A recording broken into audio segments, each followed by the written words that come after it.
Ano masasabi niyo po dyan? Anong may kukwento niyo po patungkol po dun sa mga magkakapatid na yan po?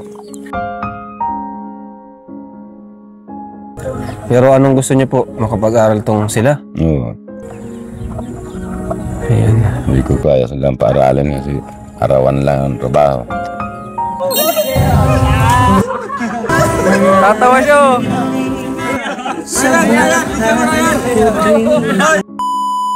Tatay nila Chris, Bea at Melissa ay nakausap na nga ni Kuya Rab at may bagong nalaman nga si Kuya Rab mula kay tatay about sa magkakapatid. At nanay may sinabi nga kay Kuya Rab na mapapaluha po talaga kayo nang marinig nyo ito.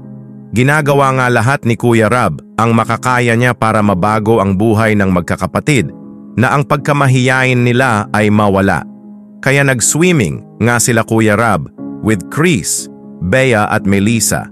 Enjoying together kaso sina Bea at Melissa ay di pa rin nga nagsasalita pero kitang-kita sa kanila na masaya sila na pilit lang nilang tinatago.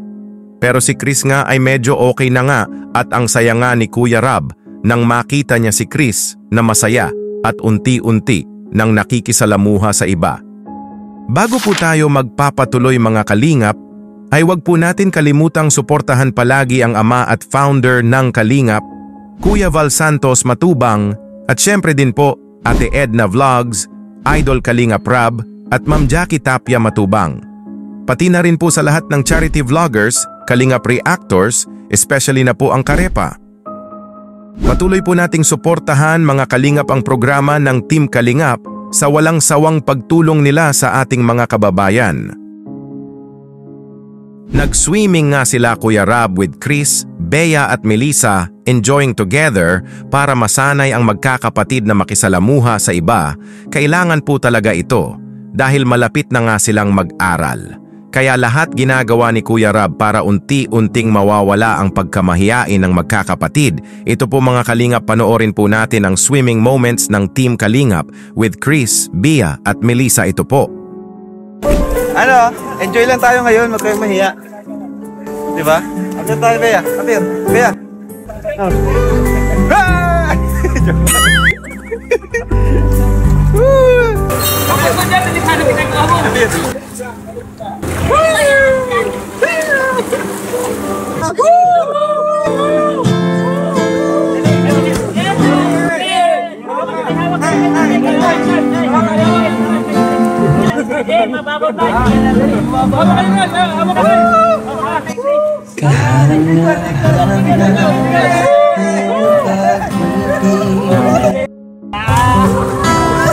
Tatawa siya.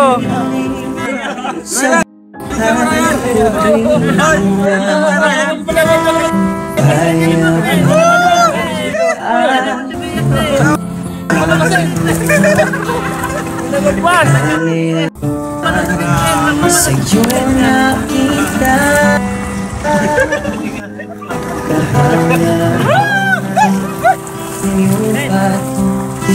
Nekat na lang. Ako may nagpapasahin. Sa'yo nakita mo ay ang sasamba. Sasambahin, pupurihin ka. Okay na nga si Chris na unti-unti na nga na nawawala ang pagkamahiyain niya na sumasagot na nga siya pag kinakausap at nag-swimming nga si Chris dito nakitang-kita nga sa mukha ni Chris ang kasiyahan. Sina Bea at Melissa nga ay tahimik na si Bea nga ay nasa gilid lang. Kaya kinuha nga nila si Bea and nag-circle sila na hawak ang mga kamay at umikot at kitang-kita nga natin na tumawa sina Bea at Melissa na masaya po talaga sila na pilit lang nila itong tinatago kasi nahihiya sila.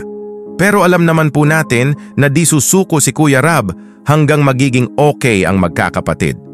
After nga ng swimming ay tinanong nga ni Kuya Rab si Nanay kung ano ang masasabi ni Nanay sa paglabas nila at ito nga ang sagot ni Nanay.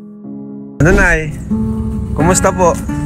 Buti naman. Ano masasabi mo sa paglabas natin? Maganda. Maganda. Kaya lang, Hindi na imis yung dalawa. Di paano yan? Pagsasabihin mo mamaya yan.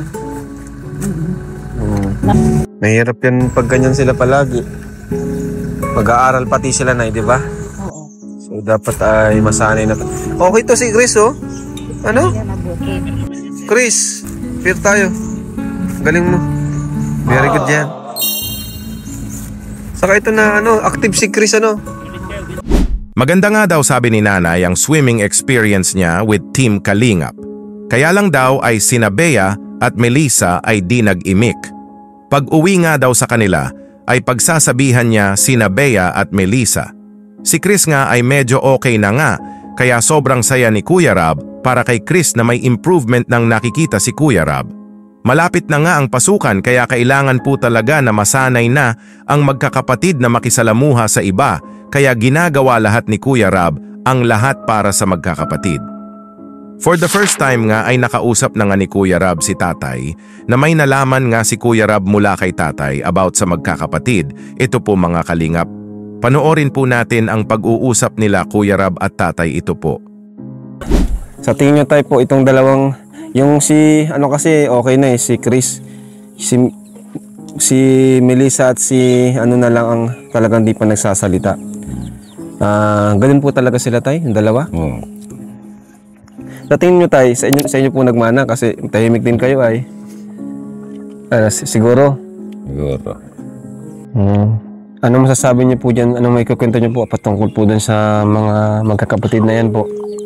Mabait naman po ba o ano? Mabait sila. Tapos? Masaya sila pag nadating kayo. Di lang nila pinapakita. Hindi lang. Pero masaya po sila. Ano pag alis ninyo? Mamaya mas Pintuan sila. mapintuan nyo na maya. Yun naman pala So kumusta naman tayo mula nang dumating po ang Team Kalingap sa buhay po ninyo? Salamat sa Kalinga Rab at kay Kuya Bal Santos. Sa lahat na nagtulong.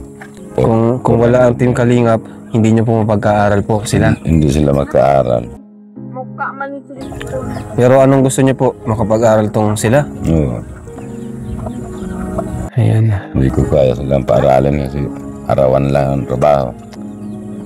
Sabi nga ni tatay kay Kuya Rab na ganun nga daw sina Bea at Melissa na sobrang tahimik. Siguro nga daw ay nagmana sa kanya ang mga anak niya, sabi ni tatay na mahiyain. Sabi nga din ni tatay na mababait nga daw ang mga anak niya at masaya nga daw sina Chris, Bea at Melissa pag andyan sila Kuya Rab. Di nga lang daw nila ito pinapakita dahil sobrang napakamahiyain nga nila.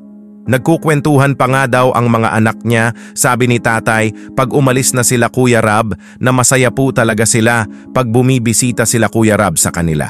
For sure makikita din natin sila na di na mahihiya kay Kuya Rab. Nakita na nga natin kay Chris na may pagbabago na kaya kay Bea at Melissa ay sana magiging okay na din sila sa Team Kalingap na di na sila mahihiya. Nagpapasalamat nga si tatay kay Kuya Rab, Kuya Val sa buong Team Kalingap sa lahat ng tumulong sa family niya. Di nga kaya na paaralin ni tatay ang mga anak niya dahil sa hirap ng buhay. Kaya sobrang nagpapasalamat si tatay kay Kuya Rab dahil dumating sa buhay nila si Kuya Rab ang Team Kalingap na tinutulungan sila at maging ang pagpapaaral sa mga anak niya ay si Kuya Rab na ang bahala. Nagpapasalamat nga si nanay kay Kuya Rab dahil hindi sinusukuan ni Kuya Rab ang mga anak niya. Gusto po talaga na matulungan ni Kuya Rab ang family nila nanay na mabago ang buhay lalo na sina Chris, Bea at Melissa na makapag-aral at ang pagkamahiyain nila ay mawala. Kuya Rab, salamat po kasi po hindi kayo nagsusuko sa mga anak ko. Maraming salamat po sa tulong po ninyo sa amin. Opo. Thank you din po. So di lang naman kami pati ang mga viewers at ang buong mga kasama ko ang Team Kalingap at K-Boys.